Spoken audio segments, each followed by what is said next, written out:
നോക്കൂ ഇപ്പം കേരളത്തിലാണെങ്കിലും അതുപോലെ തന്നെ ദേശീയ രംഗത്താണെങ്കിലും കടുത്ത പോരാട്ടം തന്നെയാണ് ഈ രണ്ടാം ഘട്ടത്തിൽ നടക്കുന്നതെന്ന കാര്യത്തിലൊരു സംശയവുമില്ല. അപ്പം നമുക്ക് ആദ്യം കേരളം പരിശോധിക്കുകയാണെങ്കിൽ 2019 അത്ഭുതകരമായ വിജയമാണ് യു ഡി എഫിനുണ്ടായത് എന്ന കാര്യത്തിൽ അവർക്ക് പോലും ഒരു സംശയം ഉണ്ടാവില്ല. രണ്ട് ഘടകങ്ങൾ എപ്പോഴും നമ്മൾ ആവർത്തിച്ച് പറയുന്നതാണ്: രാഹുൽ ഗാന്ധിയുടെ സ്ഥാനാർത്ഥിത്വം, അതേപോലെ തന്നെ ശബരിമല. ഈ രണ്ട് വിഷയങ്ങൾ വൻതോതിൽ യു ഡി എഫിന് ഗുണകരമാവുകയും ഒരു സ്വീപ്പിംഗ് വിക്ടറി, അത്ഭുതകരമായ വിജയം യു ഡി എഫ് 2019 കൈക്കലാക്കുകയും ചെയ്തു.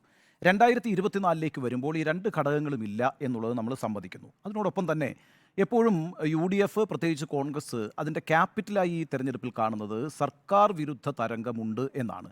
സർക്കാർ വിരുദ്ധ തരംഗമുണ്ട് എങ്കിൽ അത് ഈ തെരഞ്ഞെടുപ്പിൽ തങ്ങൾക്ക് ഗുണകരമാകുമെന്നും അതാണ് ഈ തെരഞ്ഞെടുപ്പിലെ ഏറ്റവും പ്രധാനപ്പെട്ട ആയുധമായി തങ്ങൾ ഉപയോഗിക്കേണ്ടതെന്നുമുള്ളൊരു അടിസ്ഥാനത്തിലാണ് അവരുടെ പ്രചരണങ്ങളെല്ലാം നീങ്ങിയിട്ടുള്ളത്.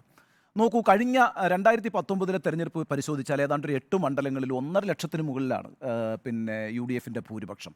4 മണ്ഡലങ്ങളിൽ 1,00,000-ഓളം അടുപ്പിച്ചുള്ള വോട്ടിൻ്റെ ഭൂരിപക്ഷമാണ്. ഇതൊക്കെ ഈ 2024 തെരഞ്ഞെടുപ്പിൽ ഒരു അഡ്വാൻറ്റേജ് യു ഡി എഫിന് നൽകുന്നുണ്ട് എന്ന് പറയാമെങ്കിൽ കൂടിയും ഞാൻ ഈ കടുത്ത പോരാട്ടമാണ് നടക്കുന്നതെന്ന് പറയാൻ കാരണം എന്താണെന്ന് വെച്ചാൽ, നോക്കൂ, ഇപ്പോൾ കേരളത്തിലെ ജനങ്ങൾ, ഏതാണ്ട് 85% ജനങ്ങളും ഈ രാജ്യം ഒരു അപകടകരമായ സാഹചര്യത്തിലേക്കാണ് നീങ്ങിക്കൊണ്ടിരിക്കുന്നത് എന്നും നമ്മുടെ രാജ്യത്തെ മതേതരത്വവും ജനാധിപത്യവും എല്ലാം അപകടത്തിലേക്ക് പോയിക്കൊണ്ടിരിക്കുന്നുവെന്നും അതൊക്കെ ഭീഷണിയിലാണ് എന്നും നന്നായി ബോധ്യപ്പെട്ടിട്ടുള്ള വോട്ടർമാരാണ് 85% ആളുകളും.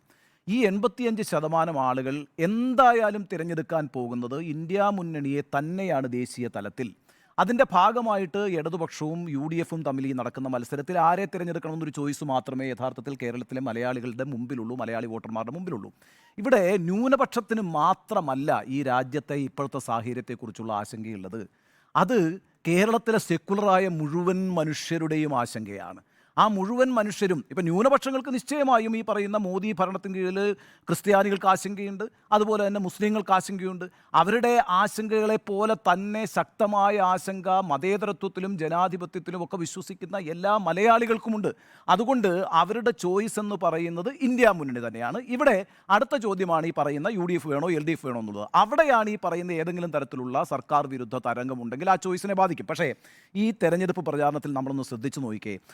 ഘട്ടത്തിൽ ഈ പറയുന്ന ക്ഷേമ പെൻഷൻ്റെ പ്രശ്നമുണ്ടായിരുന്നു, നിത്യോപയോഗ സാധനങ്ങളുടെ പ്രശ്നമുണ്ടായിരുന്നു, കാരുണ്യ പദ്ധതിയുടെ പ്രശ്നമുണ്ടായിരുന്നു. കഴിഞ്ഞ ഒരു 1-2 ആഴ്ചയായിട്ട് നമ്മൾ ഈ വിഷയങ്ങൾ ഈ കേരളത്തിൽ ചർച്ച ചെയ്യപ്പെടുന്നതായി കാണുന്നതേയില്ല. അങ്ങനെയാണ് ഞാൻ മനസ്സിലാക്കുന്നത്. മറിച്ച് ജനാധിപത്യം, മതേതരത്വം, ഭരണഘടനാ സ്ഥാപനങ്ങളുടെ സ്വാതന്ത്ര്യം, കോടതികൾ, നിയമവ്യവസ്ഥ എന്നിവ നേരിടുന്ന വെല്ലുവിളി, ഹിന്ദുത്വ എന്ന് പറയുന്ന ഒരു അജണ്ടയുടെ അടിസ്ഥാനത്തിൽ രാജ്യത്തിൻ്റെ മതേതരത്വത്തെ വെല്ലുവിളിക്കുന്ന ഭരണകൂടത്തിൻ്റെ പ്രവർത്തനങ്ങൾ, ഇതെല്ലാം വളരെ ശക്തമായാണ് ചർച്ച ചെയ്യപ്പെട്ടത്. കേരളത്തിൽ CAA വിഷയം വളരെ ഗംഭീരമായിട്ട് ചർച്ച ചെയ്യപ്പെട്ടിട്ടില്ലേ? യൂണിഫോം സിവിൽ കോഡ് വളരെ ഗംഭീരമായിട്ട് ചർച്ച ചെയ്യപ്പെട്ടിട്ടില്ലേ? ഇവിടെ വന്ന് നരേന്ദ്രമോദി, പിന്നീട് അമിത്ഷായും പ്രസംഗിച്ചത് കരിവന്നൂർ വിഷയമാണ്. LDF സർക്കാരിനെതിരായിട്ടുള്ള വികാരമുണ്ടാക്കാനാണ്. ആലത്തൂരിലും ആറ്റിങ്ങിലും നരേന്ദ്രമോദി ഊന്നൽ നൽകിയത്.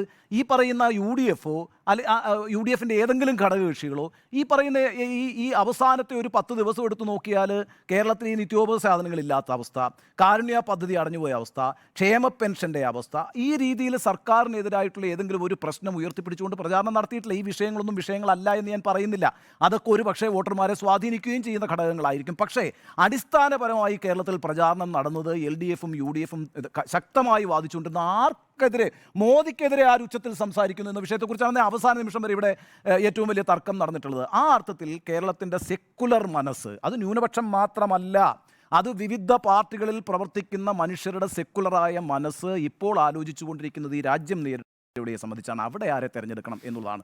അതുകൊണ്ട് അതൊരു അഡ്വാൻറ്റേജ് യഥാർത്ഥത്തിൽ LDFന് നൽകുന്നുണ്ട് എന്നാണ് ഞാൻ വിചാരിക്കുന്നത്. അതായത് UDF തോറ്റുപോകും എന്നുള്ള അർത്ഥത്തിലല്ല ഞാൻ ഈ പറയുന്നത്. UDF വിചാരിക്കുന്നത് പോലൊരു ഏകപക്ഷീയമായ മത്സരമല്ല യഥാർത്ഥത്തിൽ നടക്കുന്നത്. കാരണം കേരളത്തിലെ വളരെ പ്രബുദ്ധരായ മനുഷ്യർ ഈ രാജ്യത്തിൻ്റെ നിലനിൽപ്പിനെ കുറിച്ച് ആശങ്കയുള്ളവരാണ്.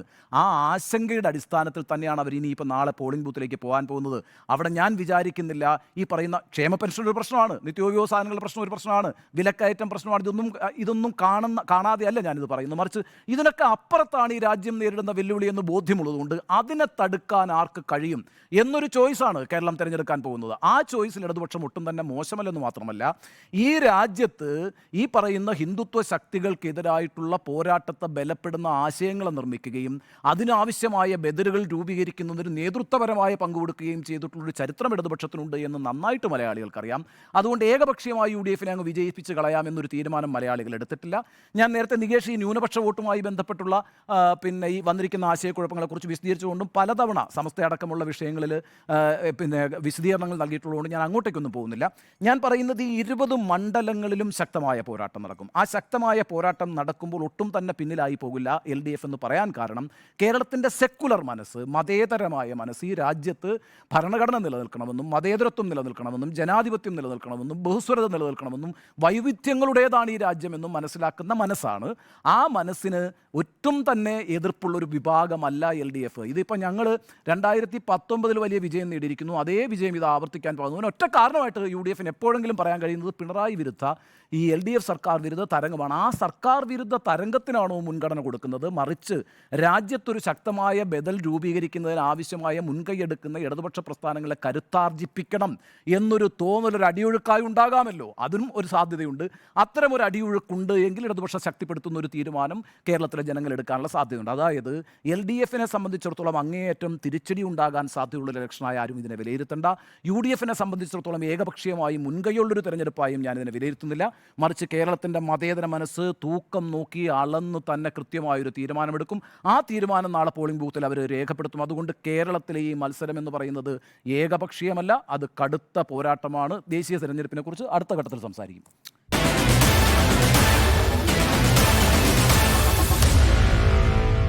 Meet the editors.